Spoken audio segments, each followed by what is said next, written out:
Santa is in the studio tonight as the boneheads take their lumps of coal and the good guys get their presents. Autoline After Hours is brought to you by Bridgestone. Your journey, our passion.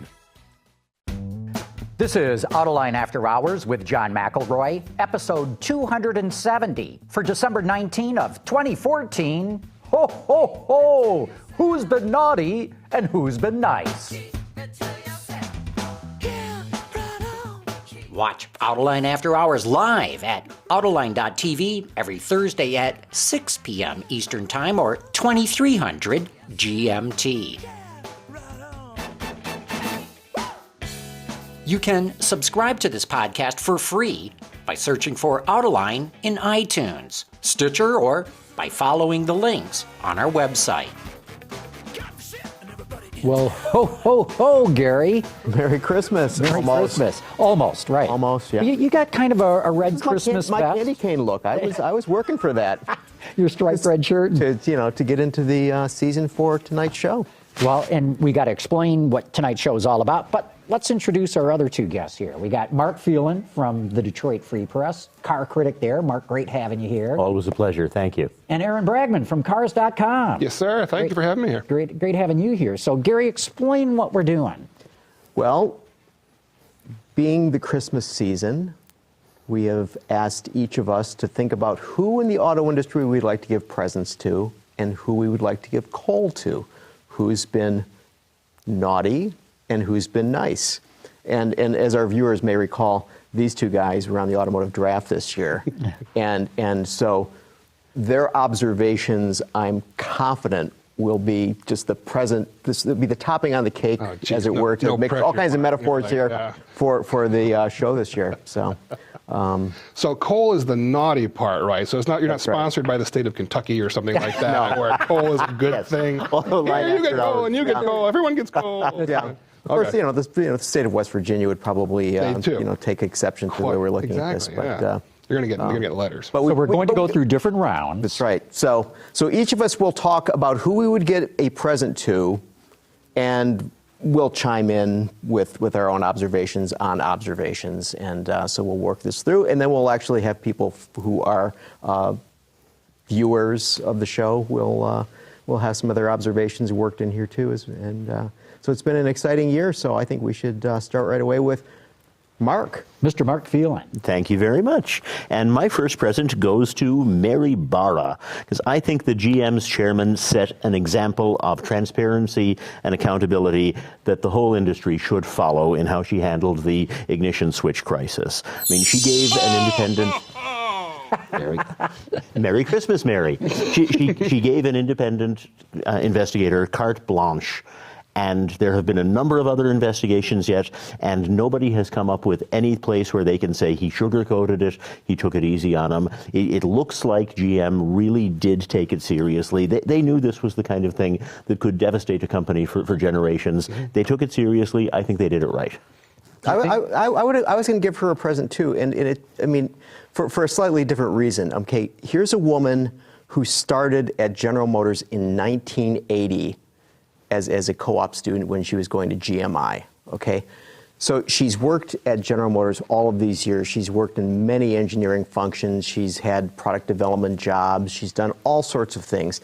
So finally, on January 14th, 2014, she gets named CEO. She gets the golden ring, not a brass ring, a golden ring. Then it's almost as though she grabs it and then finds out she's allergic to gold. I mean, it's just like everything goes bad, because you think about it, here she is, in April, having to testify in front of Congress. Then in June, she's back testifying again. So here's she gave Saturday Night Live some of their best material of the whole year. So a culmination of all of this hard work, and the first woman CEO of General Motors, and one of the few women CEOs of any major corporation in the United States. and then it just all comes tumbling down on her. And then, but I mean, a good measure as to whether or not it's been successful and how she's handled it has been General Motors sales. There hasn't been even so much as a blip in terms of impact from all of these recalls on GM sales. They're still going extremely well, very strong. The public doesn't seem to care. In fact, anybody bringing their car in for the recall is usually getting a visit from the sales guy saying, you know, we could fix this, but I know this is like 6, 7 years old. Maybe you'd like a new Cruise. Wouldn't that be something we could put you in? Here's how much it'll cost. And it's been working. Yeah. Yeah, I think Mary Barra has done pretty good, so good choice there, Mark. So, Aaron, you're next up. Who would you give a present to? Well, it might seem a little unusual, but, you know, we're having record low gas prices right now. When you could adjust for purchasing power and inflation and whatnot, right now there's some seriously low fuel prices.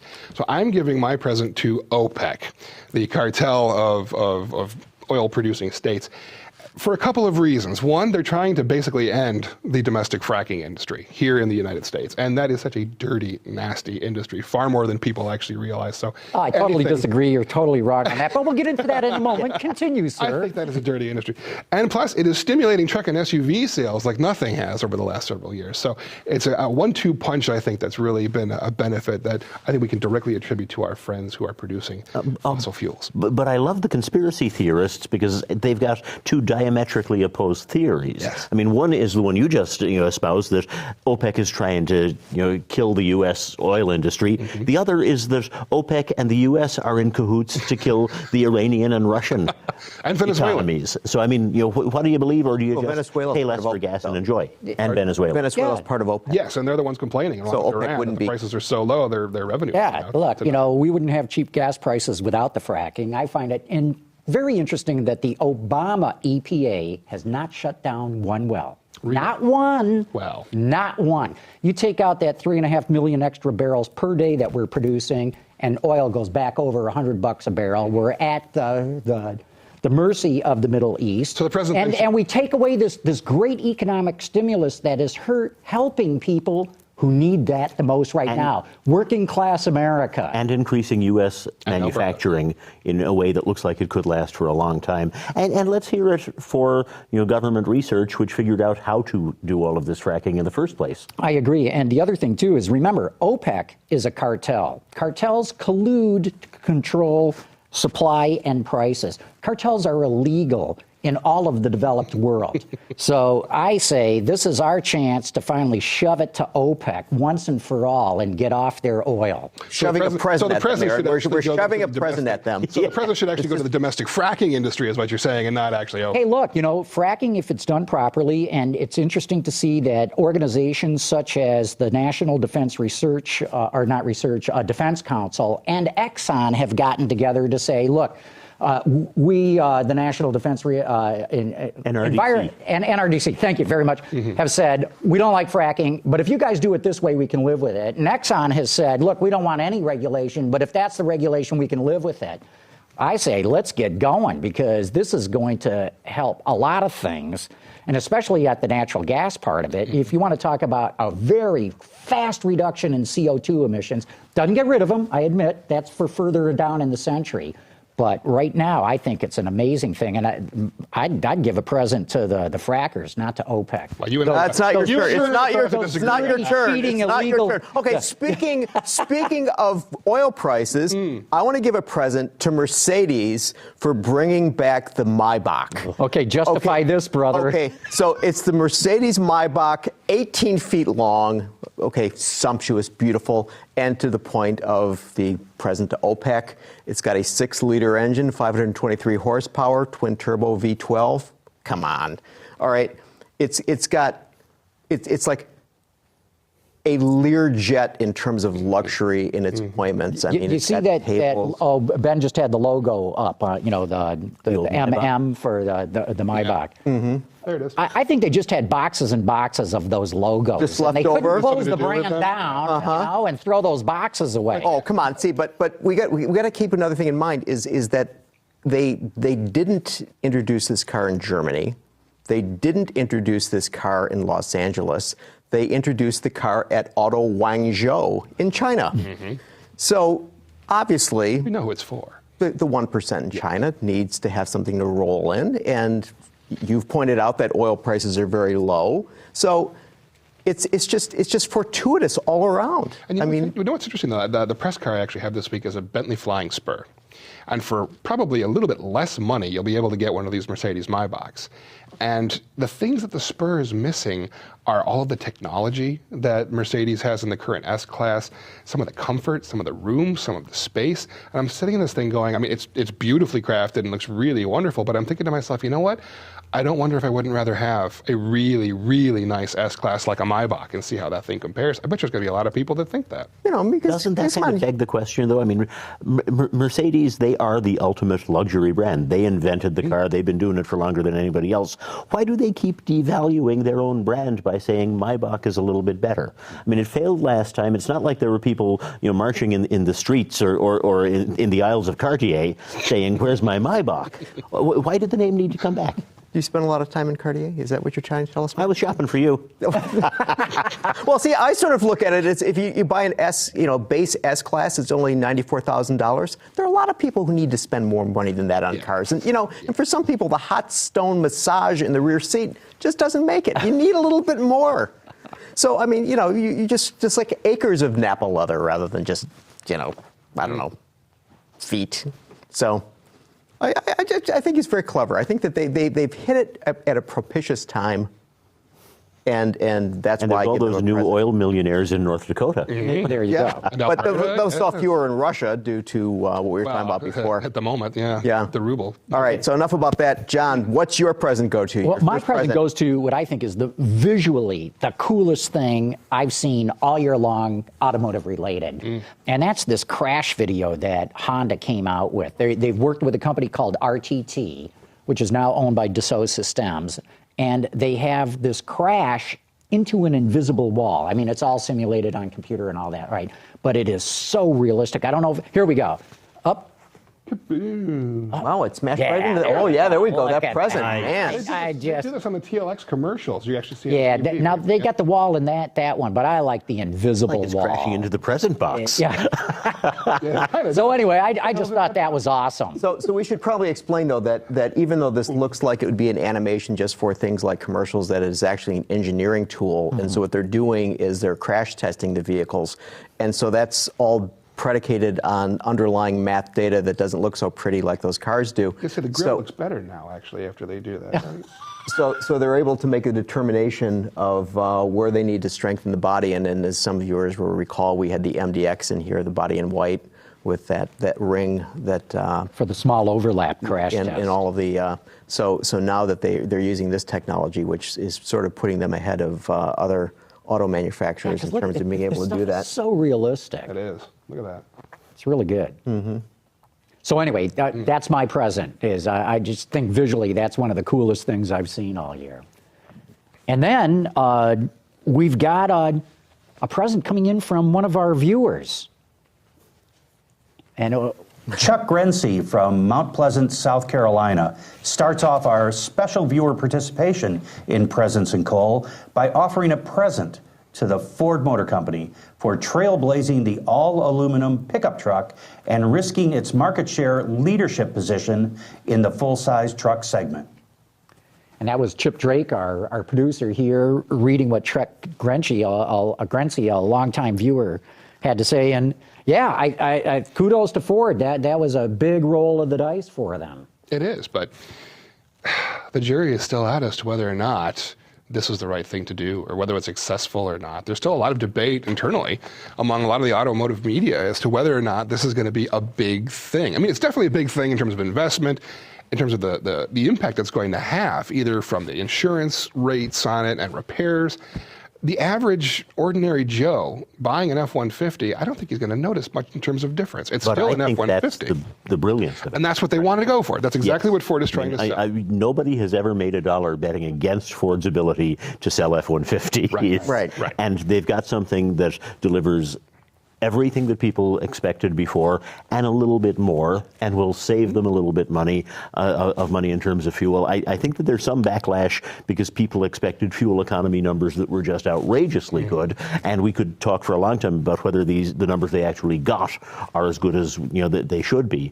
But the truck itself, I think it checked off every box they needed it to. Well, the ride and handling, I think, is improved by the lightning from the aluminum. But I think the more interesting point about what they've done is that whether this is highly successful or not as successful, I think that they've basically moved the ball down the field a bit from the point of view of saying, okay, we're going to introduce new technology into an industry that has pretty much been a steel-intensive technology, where basically, you're stamping and welding, that's all you're doing.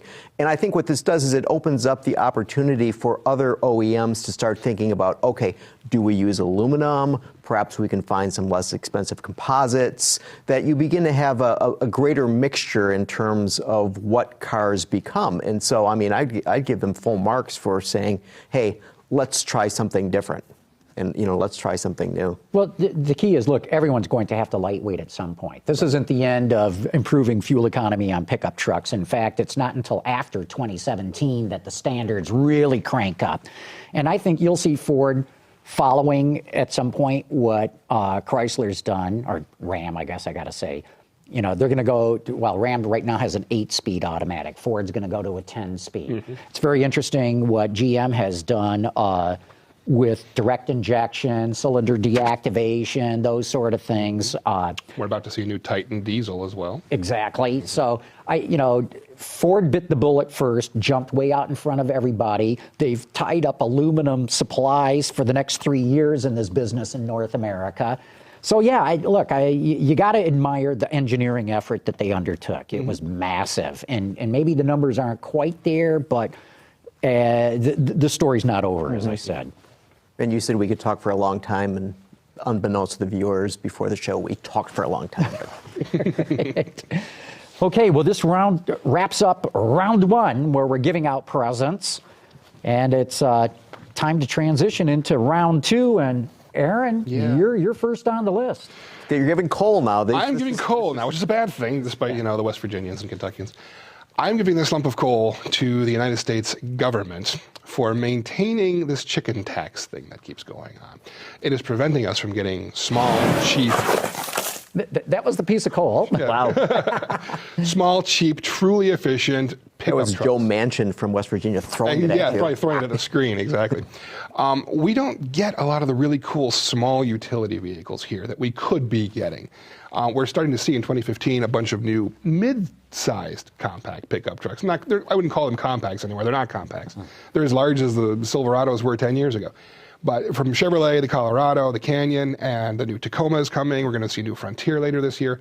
But to actually get something that's would be really unique, really less expensive, something in the teens instead of the 20s and 30s, it has to be imported. It could not be developed or built here, or potentially maybe Mexico. All right, Aaron, explain to some of the people who don't know what the chicken tax is. The chicken tax was enacted by, I believe it's a trade dispute with Europe, yes, where American exported chicken was suddenly flooding the market, and it was ruining European chicken farmers' livelihoods. And in response, the Europeans, or some of the other ones, actually had instituted a tariff on incoming chicken. In response, the American government taxed a bunch of different things. One of them was imported pickup trucks. Of which none existed at the time. Exactly, but they were worried that there might be. It was Volkswagen. French dominance in small pickups was just around the corner. Well, actually, I thought it was Volkswagen that they were worried about, and bringing in a small Volkswagen pickup truck at the time. It's one of the few laws that remains on the books that really doesn't need to be here anymore. I think it should be go. I think it should go away. I honestly do. But wasn't there a number of car companies that cleverly went around it? Oh, and still do to this day. To this day. The Transit Connect, when it was originally brought, I don't think they do this anymore, but Transit Connect was built in Turkey and imported with seats in the back. So now it's not a pickup truck. It's not a utility vehicle necessarily. It's a passenger vehicle. They brought them in. They take the seats out, and now you could have a cargo van version. So John and I were just driving yesterday the Fiat Doblo, a.k.a. the Ram ProMaster City. Right, which is built in Turkey. Mm-hmm. And goes through a processing center here in the U.S. In Baltimore. And do they take the seats out there? So, but it does come with seats. You can get a wagon version of it, but apparently what happens in order to get the cargo version, that they literally take the seats out and in effect throw them away. I mean, Yeah, that's what they did with the first generation. They Transit. recycle them. I mean, let's have. But it But costs more to ship them back and reuse them in the plant Right. than to just strip them and recycle them here. My It's favorite weird. story of the way around the chicken tax was, remember when Subaru brought the Brat to the U.S. market? They put those that seats in the back, inky-dinky little pickup truck. They put 2 seats in the back. Rearward facing. Rearward facing with, a pistol grip kind of handle like It looked thing. like fun. Oh, it was dangerous as hell, but they got around the Had a roll 25%. bar. feel like an amusement park ride. Woo! But doesn't all this beg the question, do Americans want small pickup trucks? Do we even know? There aren't any. That's a good question. I feel like the market seems to have kind of run away from them. I think the I'm market not would convinced be the there, midsize. But to Aaron's point, Yeah. it would be so small volume, you couldn't tool it up just for the American market. Right. It has to be a global truck. It would be an And if you import. pulled that 25% chicken tax off, you would see a bunch of these small trucks hit the American market. Hyundai would probably bring something up without a problem. Even General Motors has these things that are built on Opel Astra platforms that they build in Brazil, which would be a really neat thing to have here if it met crash Okay, standards. but the question then becomes, I mean, let's face it, for whether it's an F-150 or a Silverado or a Ram 1500, I mean, these guys are getting very good margins on these things. What kind of margins they can make on these little pickup trucks? Probably not as much. Probably not as much. And yet, but let's say that But you wouldn't see necessarily the domestic producers doing this. You would have companies that don't have any kind of utility vehicle doing it. Hyundai, Kia, Volkswagen even. You could bring the Amarok but let's in. say you're a Volkswagen would love let's say you're a Hyundai dealer, right? And somebody's coming in and they want to buy one of these little things. I mean, wouldn't you rather try to upsell them on, I don't know, an SUV? An Equus. a Tucson. You could try. I mean, I'm going to upsell. Yeah. But actually, they'd be looking at the Mercedes Maybach thing. There you go. Okay, Gary, your choice of coal. All right, I want to give a coal. Okay, Super Bowl 49 is coming. Okay, that'll be the next Super Bowl. It's actually, I had to look it up. I didn't understand what 49 was. It's XLIX. So just for those of you who are keeping score at home, that's 49. Okay, for years and years and years, for the last several years, let's be fair, Volkswagen has been doing some brilliant advertising on the Super Bowl. Okay, I mean, who can forget the little kid, the Darth Vader thing with his Great helmet ad. on, Great ad. they've been doing sensational stuff, but they have announced that they're not going to be having an ad at the Super Bowl this year. So, I mean, this leads me to believe that, we'll look at Dalmatians and Clydesdales and, Well, we'll be, pay for the CAW we'll be contract. crying, we'll be sitting there looking at that. It's so sad. But then I started thinking about this a little more, and it occurs to me that if we look at what Volkswagen's sales have been, and I think somebody, maybe you called them sales-proof at one point, but okay, they're getting better in terms of their sales. Their sales in November started picking up, and Golf Family became the Motor Trend Car of the Year. It's won a few awards. The North American Car and Truck of the Year Awards has named the Golf a finalist. Right. So I have a feeling that Volkswagen is beginning to gain some traction, Super Bowl notwithstanding, but for those people who just watch the Super Bowl to see the commercials, they're not going to be so happy, so I give them a call. Very interesting. I'd agree with that. Yeah? Yeah. Come on. Yeah. I approve. Mark? I got no argument. I mean, sure. I liked the little baby Darth Vader. Yeah. Yeah, that's great. The dog one was cool. Didn't they do a dog one recently, too? I thought they did a dog. Yeah, they Oh, had yeah, The unfit Jason. dog. The dog couldn't jump into something. Yeah. Yeah. All right, John, what's your call? Well, I'm giving 2 lumps of coal, actually, in this time, to Takata, but also to the deputy administrator of NHTSA, David Friedman. So let me start with Takata. They've caused this massive disruption to the global automotive industry, especially here in the U.S., though. They've got these defective airbags. They knew they had a problem, and so it would seem. They knew they had a problem, and looks like they didn't act on it. That's what they're going to get nailed on, not the fact that they had a defect. But it sure looks like, at least as reported by the New York Times, that they were conducting tests and told all their engineers to destroy the tests and not tell anybody about it. And that goes back to 2004. Right. So it's been around. It's been around. A lot of cars have these. But things. everybody's trying to find out what the defect is. No one can find out. No one knows what the root cause is. In fact, as you guys know, last weekend, 10 different car companies all got together at Detroit Airport to have a big meeting. I think it was like a 4-hour one to brainstorm and trade notes and find out what's the root cause of the problem. Nobody can find it. So what does NHTSA do? David Friedman says, you have to issue a national recall, even though, A, we don't know what's really causing the problem, and B, we don't have good airbags that we can put in place to replace these things. Yeah. So there's only 3 airbag manufacturers in the world, Takata, Autoline, and TRW. And guess what? The bags are so different technologically and size. You can't pull out the Takata ones and dump in a TRW one, for example. So why the hell is this government, agency running around demanding a national recall right now? To me, they deserve a lump of coal. But we do get back to the fact that the airbags have killed some people, and not knowing why is perhaps not a good reason for telling people just keep driving. No, but you do something else then, Mark. Shooting metal shards in your face. Yeah. Which is Well, first, and I'm not trying to justify this at all. If you look at the failure rate, it's like 6 decimal points out.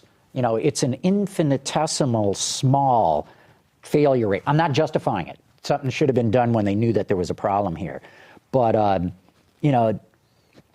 the other thing that you can do, and NHTSA will do this, although no one's talking about it, legally you can have an on-off switch installed. Just like you guys have been in pickup trucks with the on-off switch so that, if it's a 2-door pickup and there's no back seat and you got to put, a child in the front seat, you can turn the airbag off. Right. So you can do that for the driver's side bag too. And if people are truly worried about their airbag, they should just have it turned off and make sure they wear their seatbelt until somebody finds the root cause and replacement parts can be made in enough volume to accommodate all these cars. I think this comes up with another point that, as you point out, there are 3 manufacturers that make airbags. And if we go back just a very few years ago, all of the OEMs were saying we want to reduce the supply base. We want to reduce the supply base. And here's a situation where they've reduced the supply base such that it's come to this. Yeah. And if there were more manufacturers, there'd be more opportunities. But and I'm sure that we could find any other system in a vehicle, and it would be the same sort of thing. There's maybe there's 2, maybe there's 4. You know what I mean? If you had more manufacturers, you wouldn't have Takata supplying so many airbags to so many vehicles. It's like the problem itself wouldn't be as large. About 8 million vehicles have been recalled as a result of this. And but I mean, it just strikes me that I think the auto industry is getting bit in the ass for something that they themselves created. That's right. They went a little too far. Mm-hmm. Absolutely. Hey, Chip's got a. Oh no! Wait, Mark. Excuse me, Mark Phelan. Quite all right. I'm looking forward to hearing from the next viewer as well, though. But my first lump of coal goes to Scion, because as you probably didn't notice, Scion announced at the LA Auto Show that they will be introducing a new compact hatchback called the IM, which will replace the XD, which you probably didn't notice either, and the XD replaced the XA. And Scion has got a really unbroken history of selling compact hatchbacks that nobody cares about. I see nothing that's going to change this now, and I just wonder, why does it keep doing it, and what does Scion mean? What should Scion be? There was such fanfare when this brand was introduced, and it's become kind of a nothing burger. Well, talk about a brand that's lost its way and lost its customers. I mean, it used to be this great, incredible youth brand experiment with unusual marketing and non-traditional advertising, and apparently the majority of the buyers now are retirees who are coming in and realizing, well, geez, here's a neat little compact thing that gets great fuel economy, is cheap, doesn't have all kinds of crazy bells and whistles. The speedometer's in the middle, so what? And they're buying these things, and they're not only selling up, they're also selling them as taxi cabs. You go to Chicago, everything's an XB, and it's a great taxi cab. It's roomy in the back, it's efficient, it's reliable, being a Toyota. There's the kiss of death of the brand. But exactly, what young person wants to go out and buy a taxi? See, but it's interesting, if you go back to the beginning of Scion, where Jim Farley launched it, right? Right, but that they thought the XA was going to be the car. Yes. And it turned out to be the XB. They so completely misunderstood their own products and their own customers. But it's also interesting, if you think about it, that Nissan has tried with the boxy thing. It didn't work out so well. But Kia with the Soul has come in, and it's worked very well. So I mean, Them hamsters. Yeah, it could be the hamsters. So it's an interesting phenomenon that it's like they had accidental success. So we all look at them and say, wow, they were so prescient, but they weren't, because they didn't even see that coming. And the TC's been doing fairly well. And the FRS has its little audience. been doing fairly well. So maybe that's what they're going to try to do with this new thing. But I mean, I don't disagree that It's they just the need some. European Toyota Auris, isn't it? I believe it's not even anything special. It's special because we It don't looks have like it. an old Mazda 3 even. It's not even, ugh. Good luck. Okay, I agree with Mark, and now we've got a phone call from a viewer. Let's take it. This is Dave Foley, a.k.a. Miradart, from where the roads are paved with bitumen, Edmonton, Alberta, Canada. For 2014, my lump of coal goes to Mercedes-Benz. I'm sorry, but putting a fastback roofline on anything does not give you the right to call it a coupe, especially on an SUV with 4 doors. Yes. Amen. Bravo, bravo. Yay. We're with you all the Canada. way. Preach, brother. We're with you all the way. Yeah. The whole idea of the European 4-door coupe, God, somebody should have driven a stake through that thing's heart. We tried. Immediately. Everyone Yeah. tried. Every single automotive publication said this is not a coupe. And then the Germans came back and said, well, if it's shortened, it's a coupe. It means shortened. It's something different. It's not a coupe. That's not a coupe. It's No, not. That's not. It's a compact sedan. So we like it, David. Hey, let's take a quick break, and we'll come back with more presents and lumps of coal. But first, we've got to give a shout out to that car company that doesn't build cars. Introducing a car company that's never made a single car. We took the power of a 9-year-old V8 and gave it the impressive handling of Firestone's Destination tire. Now, moms agree. Every milk run feels like a victory lap. So whatever you drive a Firestone. Man, I wish I had a voice like the guy on that commercial. Jeez. Okay, back to the presents and Gary Vasilash. All right, so I want to give a present to Rick Wild, a.k.a. Chevy Guy. Now, it's almost as though we've forgotten about this guy. I mean, he was famous for, maybe 20 minutes, not just merely 15. So for those of you who don't recall this or what I'm talking about is that, he was a regional Chevy guy who gave a Chevy Colorado to the San Francisco pitcher, Madison Bumgarner. That's an unfortunate name. And I discovered today that his nickname, I'm not making this up, is Mad Bum. But, Why wouldn't it be? I mean, so he was so he's pitcher. He won the MVP, and so Rick Wild came out there. He seemed rather flummoxed by the whole opportunity being in front of the world and everyone else.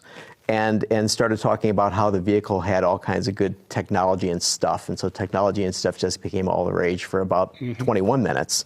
And so just lasted a little bit longer than Rick Wild. So I got to give this guy credit because, I mean, he deserves props for going out there, for doing that, and for giving us all a little bit of amusement for a bit of time. kudos to Chevy for running with it. I mean, they picked up on it immediately and said, you know what, we're going to make this guy a hero instead of the villain. And that's it. It's one of the rare cases of the internet having a heart. Yeah. I mean, there was this guy. But it didn't start out. No. At first, it was like, who is this idiot? Who is this Yeah, dope? why'd you put him out there? And then it Yeah. started to change, like, hey, you can't make fun of that He's guy. just a normal guy. His team just lost. Go Chevy guy. It was lovely. Yeah. Yeah, well, I thought it was brilliant to embrace the technology and stuff. Yeah. And in fact, they even hashtagged that, technology and stuff. Yeah, I mean, full-page ads that Chevy was running with that. So It was on their actual Chevrolet website that you went to the next morning, where the Colorado had the hashtag was right there. but how soon we forget, so he gets Yeah. John, Good who you choice. going to give a present well, to? I thought it was very significant, this first ever 3D printed car. Oh, yeah. That they showed at the Machine Tool show in Chicago at first. And Manufacturing Technology Show, John. that's right. Yeah, I'm showing my roots, right? You'll right. go way back. Yeah. But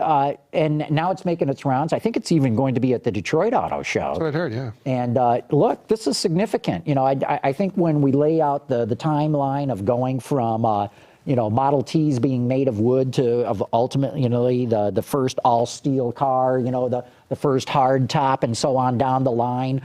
This has got to be in there. The first 3D printed car. It's historic. It's not even unattractive. I mean, it looks good too. It's stylish. Yeah. Look at that. Well, I was at Oak Ridge National Labs last summer when they were working with Local Motors on this. Because Oak Ridge National Labs has got all kinds of crazy 3D printing stuff. They're printing prosthetic limbs for injured veterans and stuff. Limbs and stuff. The things that they are doing and the things that it is possible to do in terms of manufacturing are mind-blowing. Right. Yeah, this is just the beginning. So, yeah, Local Motors and their 3D printed, and whoever else helped them in it, I give them a present. And Mark, it's your turn. Well, I will give a present to Ram Trucks because their EcoDiesel set a fuel economy standard that was so high that when it came out in March, Ford spent the next 6 months trying to convince people that the F-150 didn't have to have the best fuel economy of any pickup in order to be a success. I mean, the Ram has been on a real growth roll anyway, and the EcoDiesel was just a signal achievement. And Gary and I, as we were talking about earlier, were just with the Ram people, and they announced they're doubling production of that engine. Yeah. Wow. It's going to be 19% of the mix, and so yeah. And probably 40% of the profit mix in that case. That's not cheap. Not a cheap motor. That's right. Yeah. Okay, Aaron. Well, unlike our caller, I'm having a present to Mercedes-Benz because... Second one they're getting. Is it? Yeah. Yeah. You plead guilty. You gave him one for the Maybach. I gave him one. You're giving him one? Yes, I am. And Christian Bokic ought to be very happy about this show. I'm giving it to them for one of the best cars I've driven this year, the Mercedes-AMG GT Coupe, which I thought was a fantastic vehicle. It was one of the first real competitors to the 911, I think. And the thing is, it doesn't go head-to-head necessarily with the Porsche 911. It's a little bit off to one side. I mean, it's the same kind of buyer. It's the buyer who goes to the Porsche dealership to buy the 911, not because of what the 911 can do, but because of what badge is on it and because all of his buddies have a 911 too. Now he's got another option, or she can go to the Mercedes-Benz dealer, find something that's actually a lot nicer inside, that's actually much more attractive on the outside, can still, if you turn a couple of knobs, blow things away at any kind of track day you might happen to take it to. And now at the country club, when you pull up and there's a whole line of Porsche 911s, your AMG GT is going to be there on the end looking fly, and I think that is absolutely worth the money. Fantastic car, gorgeous car. Great choice. Great choice. And I love my Tesla there. But yeah. And Chip's got another on-camera presentation from a good friend of ours, Robert Albinder, who is from Katz's Deli. He runs Katz's in New York. So, to look at me, you wouldn't know, but I love Katz's. Yeah. So, Chip, let's hear that. Robert Albinder, our Katz's Deli connection from New York City, offers a present to Dodge Chief Tim Kuniskis for lowering the price of the current Viper by $15,000, as well as offering owners of the current Gen 5 Viper a certificate for the same amount that they can apply toward the purchase of the new, less expensive 2015 Viper. Does Robert have a Viper? yes, he does. I think he Remember when we had Ralph may Gilles soon. here, had Ralph Gilles here, he sent Ralph that nice present nice and meat, package the of, package of meat as nice well, and was talking about, and Ralph had mentioned that when he was in New York and he met with Robert and spent some time together, and I think that Kuniskis has done a really phenomenal job in terms of positioning Dodge as a no apologies, hard ass, this is American performance, and we're going right down that street, and we don't care whether you like it or not. And it's working well in terms of sales. And and again, we keep talking about this thing in Austin. We're getting a lot of mileage out of that. But, That's right. But I mean, to see that I think that the guys at Chrysler now realize that there's a lot of momentum with Dodge and not so much with Chrysler. And Chrysler's got to start picking it up. So. Full marks to Dodge guys. What was their alternative? Their alternative basically is can the Dodge brand. I mean, to me, this almost smacks as like, you know what? Last-ditch effort. Let's see what we can make stick and try this really gung-ho American rah-rah thing. But it's going to work because it's already very popular with a lot of people for whom are buying these vehicles because of their performance chops. Right. They're talking about the Challenger and the Charger, and it's interesting because they're cross-shopped against each other. The Challenger's #1 cross-shop vehicle is the Charger and vice versa, and it's all among youth. It's all among young people that are buying Charger more than ever before. So I agree. Dropping the price on the Viper, they had to do something. They had to. It was dead. It was dead in the water, right. Where's the convertible? Yeah. I mean, we've now 2-3 years on with this Viper, and we still haven't seen a convertible. Well, maybe if it had sold the way they expected out of the blocks, we'd have the convertible. But why add a whole bunch more expense into a program when you can't even sell what you've got? I figured they would have designed it that way from the beginning, though, I imagine. And if it had come out when gas prices were $50 a gallon. Okay, on to round 4. John, who are you going to give a coal to, a chunk of coal? I'm giving a lump of coal to Lexus because as you guys may there's the coal, all right, gift wrapped no less. They started running these anti-diesel ads. And I thought, wow, is that the way to sell hybrids, by attacking diesels?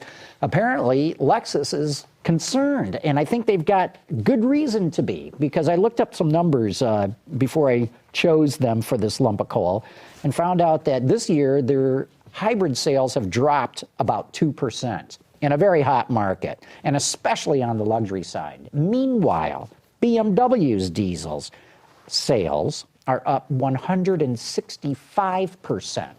One more, and they're still way behind where Lexus is in hybrids. One more year like this, though, and BMW is going to be selling more diesels in America than Lexus sells hybrids. So I think it was stupid of them to go spend their hard-earned advertising money attacking an engine they don't even offer. Boneheaded. Ergo, coal.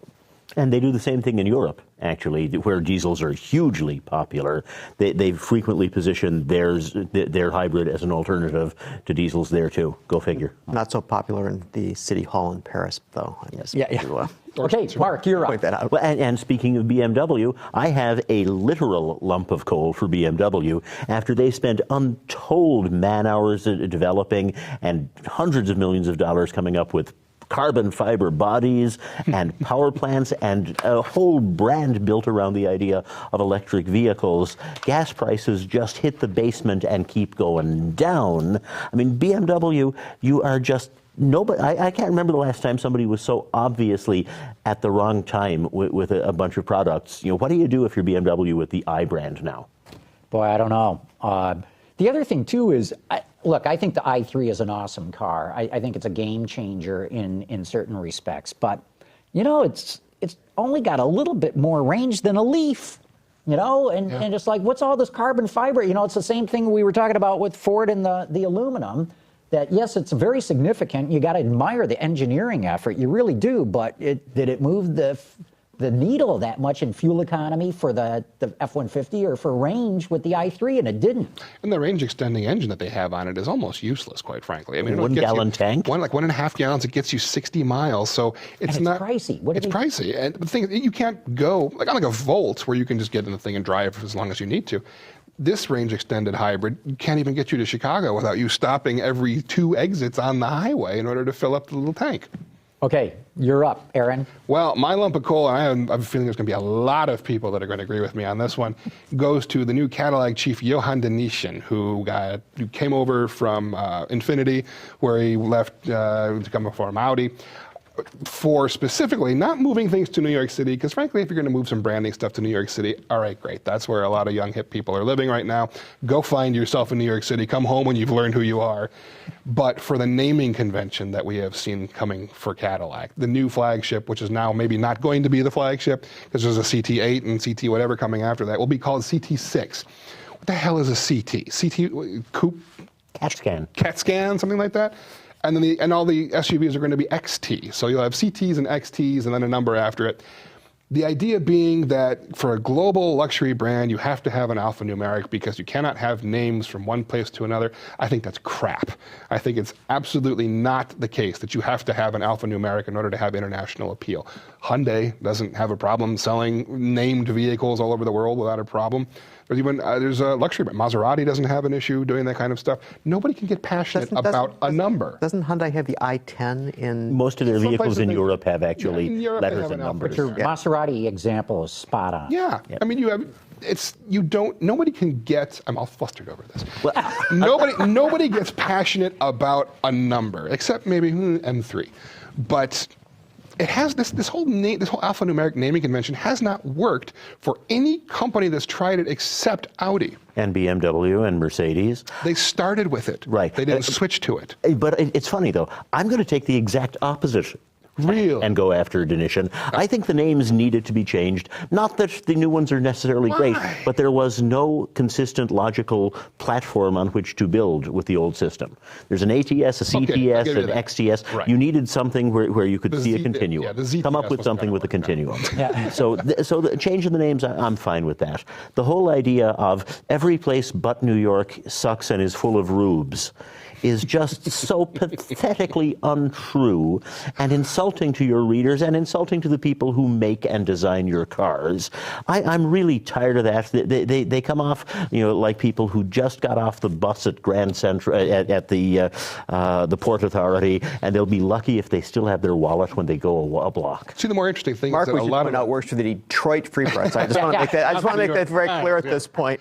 But a lot of the trendy and interesting people that are in New York are actually now coming here to Detroit because they realize it's just as gritty and I think many of the as Brooklyn, trendy, but much more affordable. Interesting people in New York don't drive. That too. I mean, it's just like That too. they're in something that's either yellow or large and black, and that's Or and they're generally in the back seat. Okay, Gary, you're up. Lump of coal. Okay, so I'm going to give my lump of coal. I spent 3 hours on Sunday that I'm not going to get back in my life. I went and saw Interstellar, starring Matthew McConaughey. You should have called me, man. I could have told you. Save your money. All right, so I was thinking about Matthew McConaughey, okay, and so many of us remember a few weeks back when it was announced that the Led Zeppelin reunion would not happen because Robert Plant turned down a reported $300 million for his portion of this thing. He decided not to take the money, but for whatever reason, Academy Award-winning actor Matthew McConaughey took money from Lincoln to make a series of commercials for the MKC. Now, I am mystified how this enhances the career of Mr. McConaughey or how it enhances the MKC. Now, I know John is going to disagree with me on this one, so I too looked at some numbers. Now, Interstellar, by the way, made $100 million so far in the United States, and it has made $600 million worldwide. So we're not right on that one. But okay. So I started looking to see. Okay, Lincoln sales are up 20.6% in November. Okay, over last year. Okay, so it's sold 8,113 vehicles in the month of November. Okay, now the Cadillac, we just got off of Cadillac, this is very timely. So Cadillac sales were down 18.7%, okay? So here we have Lincoln up 21%, Cadillac down 19%, yet it sold 13,148 units, or 5,035 more units than Lincoln. So we're seeing the magic that Mr. McConaughey's ads have had. Now, okay, so Lincoln MKC, sales are up. Well, it can't be up because they didn't have one last year, but they sold 2,152 MKCs, right? Where are you going with this, Gary? Okay. Cadillac outsold them with the long in the tooth SRX. So all of this is to say that I don't understand why McConaughey made those ads, okay? I don't care why he did it. I just love the spoofs that have resulted from it. I mean, you were talking That's earlier. been a lot of priceless advertising in itself. Oh, absolutely. The Ellen one was fun, but the Saturday Night Live one with Jim Carrey was absolutely hysterical. What's the funniest stuff that I've seen on SNL since 1992? Best thing he's done since he was a pet detective. That too, yeah. All right. Okay, lump of coal All right. for Matthew McConaughey, and we've got another viewer. Hi, this is Curtis Easter calling from Orlando, Florida. My lump of coal goes to NBC Sports for its poor racing coverage. NBC, you have a jewel in your coverage worth polishing. Amen. I'm with Curtis. In fact, Boy, I think most of the motor racing coverage is pretty bad. Pretty bad. The Formula One stuff, not so bad. I like David Hobbs and, Steve Madgett. But if you look at what Sky does with the European broadcasts, which you can, with a little bit of tweaking, get online, there's so much more information. Oh, yeah. So much better. Yeah, but I'm with him. I think motor racing coverage is one of the reasons why motor racing viewership is down. Okay, we'll try to pick it up a little bit because we got a couple of other viewers that we want to get their input on. And round 5, Mark, presents. Absolutely, and my present is to the reason that Lincoln is up and Cadillac was down last month, compact SUVs. This is a segment smaller than the SRX, smaller than the Equinox, about the size of the MKC, and even smaller than that, the Buick Encore. These compact and subcompact SUVs going to have a huge year. Chevy Trax, Honda HR-V, Lexus NX, Mercedes GLA. These are some of the most interesting, best-looking new cars hitting the market right now, and they're going to be very popular. And the 500X we had in the studio here last week on the show. Jeep Renegade. Yes. I mean, there's tons of them. It's going to almost a dozen of them are coming next year. Yeah, the Mazda CX-3, which is being shown right now on screen. It's a hot set. That's one of my favorites so far. Yep. I can't wait to drive that. Yeah, I agree. That Mazda looks good. That interior. Okay, Aaron, you're up. Well, my present is actually going to Chrysler, or Fiat Chrysler Automobili at the moment, for actually producing the Hellcat engines. Who would have thought just a few years ago that we're going to see a 707 horsepower engine from anybody, much less actually coming from one of our own quote unquote sort of domestic sort of automakers, and being put into a family sedan. I mean, a coupe like the Challenger, I understand that, but a 4-door like the Charger, and making it and off the showroom floor, 204 miles an hour. Yeah, and under 3 seconds to 60. I mean, it's unbelievable numbers. People keep saying, we're living in the heyday of the muscle car, and we really are. We are. This is the golden age. And it's not an unaffordable vehicle for a lot of people. It's not a $100,000, $150,000 exotic. It's something that if you really scrounge together some money, or maybe the kids don't have to go to college immediately, you could get this and enjoy this. I'm stunned at the engineering that they did on this engine. Yeah. You guys have seen all the stats. The other thing is, we know it's more than 707. Oh, yeah. It's like they're keeping a little bit in reserve and just waiting for whoever's going to attack them. Then they're going to say, oh, yeah, well, here's what we got now. The Hellcat S or something like that. Exactly. Yeah. That's a good one. Gary. As Curtis was talking about NBC sports coverage of racing, fortunately, NBC wasn't doing NASCAR. So I want to give a But they will be this year. Well, let's hope that things turn out better. So I want to give a present to Jeff Gordon, okay? Jeff Gordon is the old guy of NASCAR, yet Jeff Gordon was in the chase. He was in the last series of races. He unfortunately ended up finishing 6th overall. But at 43 years old, here's this guy who's still showing his stuff. I mean, he doesn't need to do anything. I mean, he's won several championships, and yet he was in there racing. So for those of us who are aging, I want to give him a present. Now, I did check to see Kevin Harvick won the Cup, 39. So again, these young guns they keep talking about, well, they got something to learn from these older guys. So they do. Good one. So I'm up next, and I'm giving a present to the Google Bubble Car. This little fully autonomous vehicle that they've developed, still very much a concept, kind of goofy looking in a way. Kind of? But again, I think when we look back in automotive history, we're going to go, wow, this is one of the things that really started to push autonomy into the mainstream. And I think Google's way out in front of everybody on this technology. Then they're even promising to give some of it away, aren't they?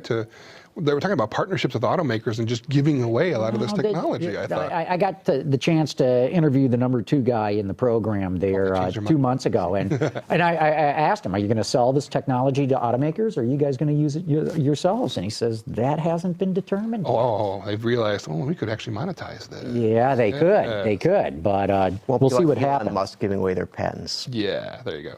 Okay, I think we've got another viewer choice here. Chuck Grency.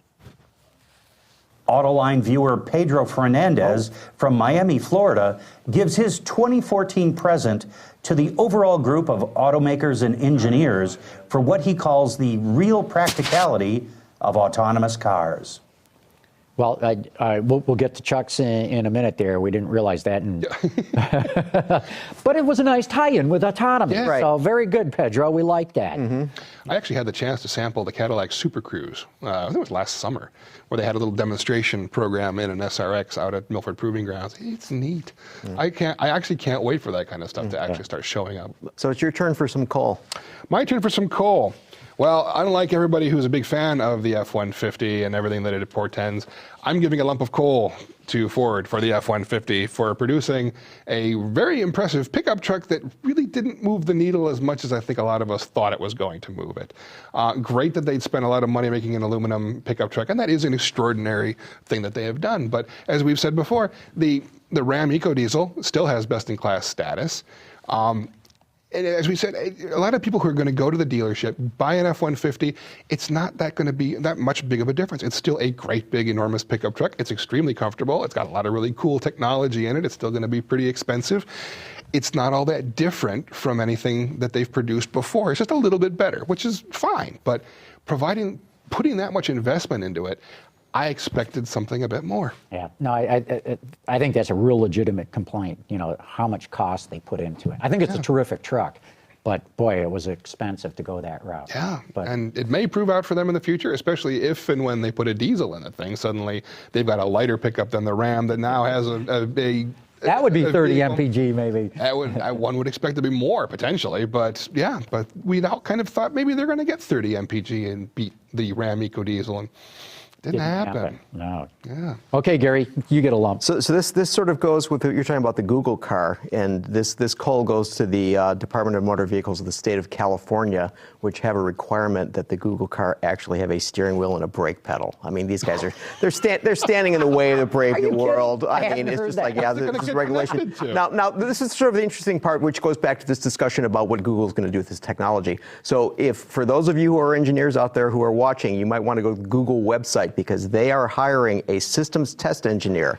It's described as, you will help revolutionize the safety and efficiency of personal mobility as part of a world-class team developing self-driving cars. You will rigorously stress our products in simulation in real life so they can meet Google standards of quality, safety, and reliability in our customers' hands. Working closely with design engineers, you will give input on designs to improve our systems. So here is Google advertising.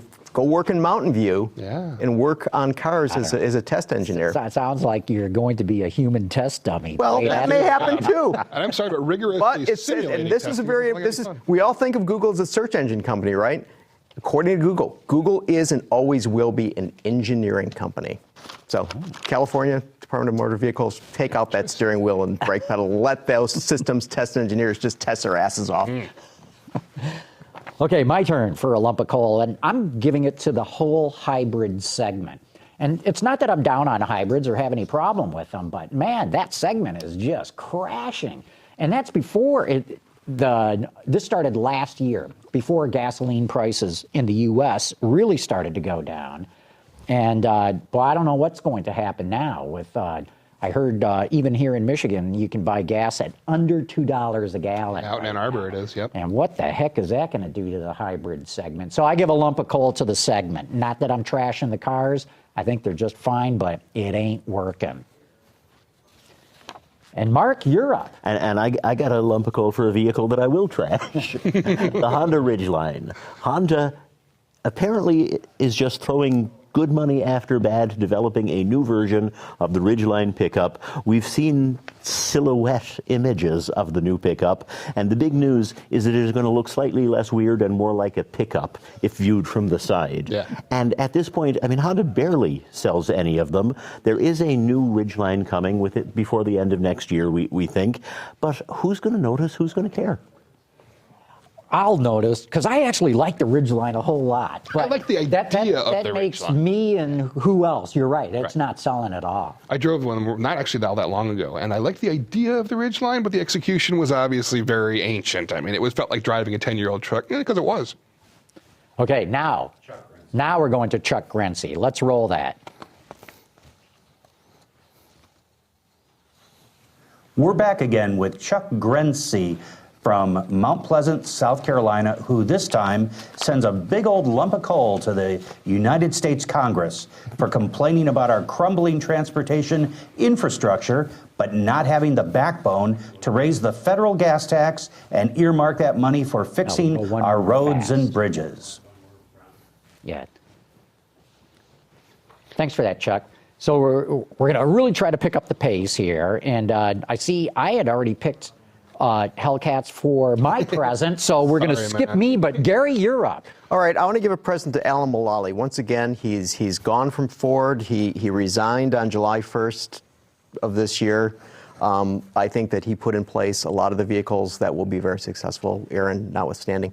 And interestingly enough, that he resigned from Ford on the 1st of July, and on the 9th of July, he joined the board of Google. So there he is 8 days later at Google. So sort of all thematic here.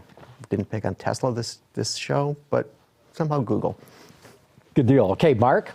I've got presents for Acura and Lincoln, a couple of luxury brands that have been slumping into complete irrelevance over the last few years. This year, each of them introduced a new vehicle that was good enough to make the brands matter again. The Lincoln MKC, the Acura TLX, these are a couple of vehicles to watch. Maybe the brands are too. Yeah, no, I agree totally. I like both those cars. Aaron? My present goes to General Motors for the new Canyon and Colorado midsize pickups. I am very impressed with them. And I actually think it's even more of a gamble for GM to have introduced these than for Ford to have gone aluminum on the F-150. Oh, good point. Because it's not a global vehicle. This is a very unique truck for North America. It's not the global truck that they're selling overseas. It has a significantly re-engineered chassis, and it has some very unique systems for North America. So it's a pretty big investment for them. It's also got a dedicated plant as well. But it's reopening a segment that a lot of us in the pickup field think is underserved and has been underserved for quite some time. Cool. Hey, we've got another viewer, Dave Foley. Let's bring his present in. This is Dave Foley, a.k.a. Miradart from Edmonton, Alberta, Canada.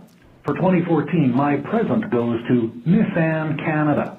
With their Back in the Game program, Nissan Canada helped finance 21 deserving high school football programs across Canada. Many of these were inner city schools that really needed the hand up. With direct cash infusions, they were able to purchase the needed supplies, equipment, and uniforms to get them back in the game. To see the results, check out Nissan Canada's YouTube page.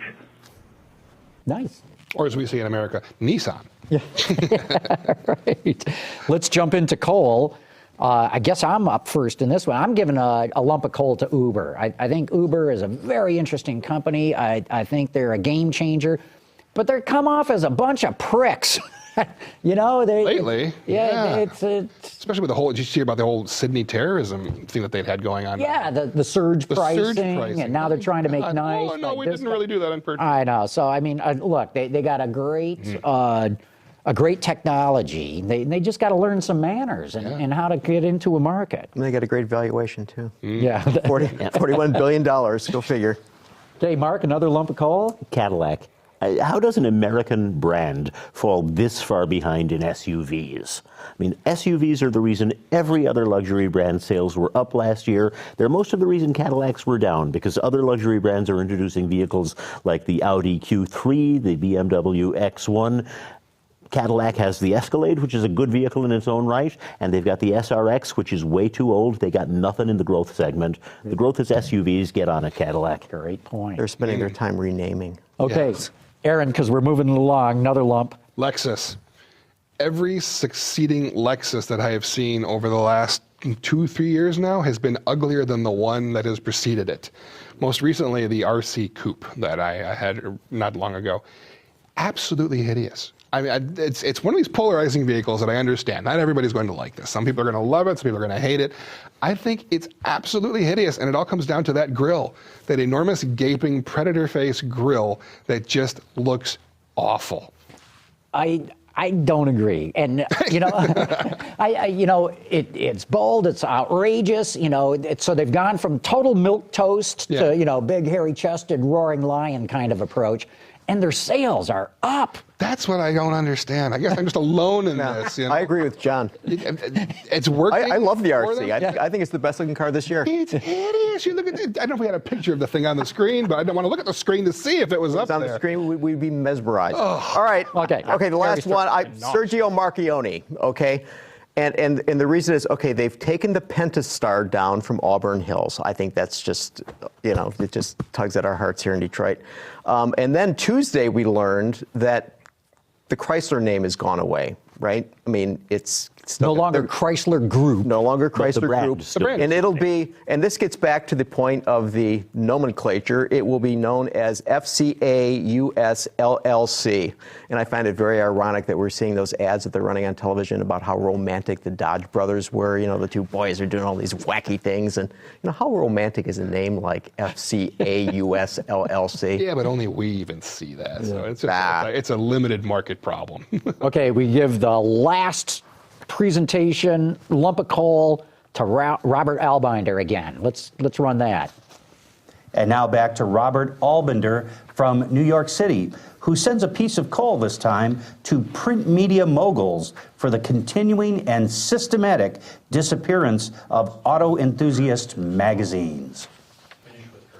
Okay, actually, we have one more to add to that because we got to give credit to our viewers who took the time to write these things, and we had to give all of our viewers a present for watching this thing. For watching, putting up with us. That's right. Okay, we've got Curtis Easter. Let's go to his present. This is Curtis Easter from Orlando, Florida, and I have a present for Subaru for its improved product and steady increase in sales. Yeah, you can't argue with Subaru. It's working. I mean, I don't understand it. I watch it happen, and I don't understand it. John, it's love. It's love. Oh, God, I hate those commercials. But I just drove the new Legacy, and I loved it. I mean, it was a great value and a really good car. But if you parked it in a parking lot full of the brand new Hyundai Sonatas, I defy you to find it. Yeah, very anonymous. It looks exactly like it. Nonetheless, I'm really impressed by Subaru. They're awesome.